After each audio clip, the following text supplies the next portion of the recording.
जीवन जगणं एका काचेच्या खिडकीमध्ये बसून वादळाच्या झंझावात बघणं नसतं, तर त्या वादळाच्या झंझावाताप्रमाणे आयुष्याच्या दुःखामध्ये उडी घेतलेले आमचे मामा की त्यांनी त्यांच्याशी झगडत असताना त्या दुःखाशी झगडले आणि ते झगडत असताना आपल्या सकारात्मक विचाराने, आपल्या चांगल्या विचाराने त्यांच्या जीवनाचा रस्त्यामध्ये येणारे स्पीड ब्रेकर म्हणजे दुःख, विरह, शोक, मृतत्व, अडचणी हे सगळे स्पीड ब्रेकर पार करून त्यांनी आपला सकारात्मक विचाराने, सकारात्मक विचार म्हणजे चांगले विचार हे त्यांच्या जीवन रथाचं इंधन होतं आणि त्या इंधनाने तो जीवन रथ पार करत आजच्या 71व्या वर्षात ते पदार्पण करतायत. हा आनंदाचा क्षण, हा त्यांनी केलेल्या कर्माचा, त्यांनी केलेला जे सत्कर्म आहे. नालिंगाने सांगितलं ओढवल्यापासून मुंबई शहरामध्ये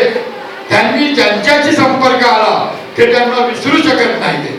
मग शैक्षणिक क्षेत्रामध्ये असो, सामाजिक क्षेत्रामध्ये असो, ग्रामीण क्षेत्रामध्ये असो, कौटुंबिक क्षेत्रामध्ये असो, कारण यश आणि अपयश, परंतु अपयश असताना अपयश शब्दाची निर्मिती काढून त्या यशाच्या शिखरावरती, यशावरती आरूढ होऊन अपयश शब्दाला बाजूला जाऊन त्यांनी ते पुढे आपला मार्गस्थ केलं आणि 71व्या वर्षापर्यंत आलेले आम्ही सर्वांच्या वतीने मी त्यांना 71 वर्षाच्या वाढदिवसाची शुभेच्छा देतो आणि श्री गणराया यांनी त्यांची पुढील वाटचाल सुखाची, समृद्धीची ठेवो.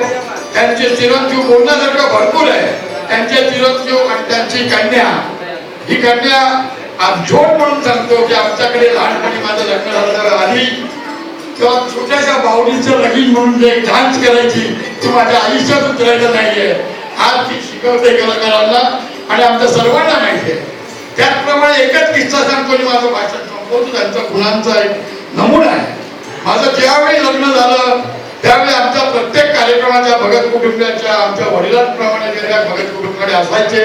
माझं लग्न झाल्यानंतर मी घरी पाया पडण्याकरता, त्यांच्या घरी पाया पडण्याकरता आलो. मी तर नवरदेव, मी कुशीमध्ये होतो, पण मॅच्युरिटी म्हणजे जे माहिती असतं ते माहिती नव्हतं आणि मी म्हणालो चला चला चला चला म्हणून, कारण आम्हाला वरातीला जायचं होतं. म्हणजे आमचा आनंद वरातीचा होता. त्यांनी मला त्याही परिस्थितीमध्ये दम दिला, हो तुम्हाला थांबावं लागेल. मला कळलं नाही का दम देत आहेत मला.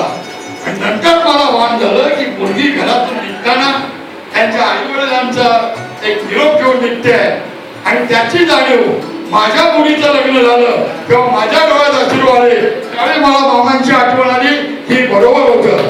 अशा प्रसंगाला वापरत मिळाले आणि मार्गदर्शन करणारे आमचे मामा आहेत आणि आमच्या सासूबाई आहेत. त्यांचा आनंदी तोडा सर्वांना मार्गदर्शक ठरव. एवढं बोलून मी माझं छोटंसं भाषण संपवतो. जय हिंद, जय महाराष्ट्र.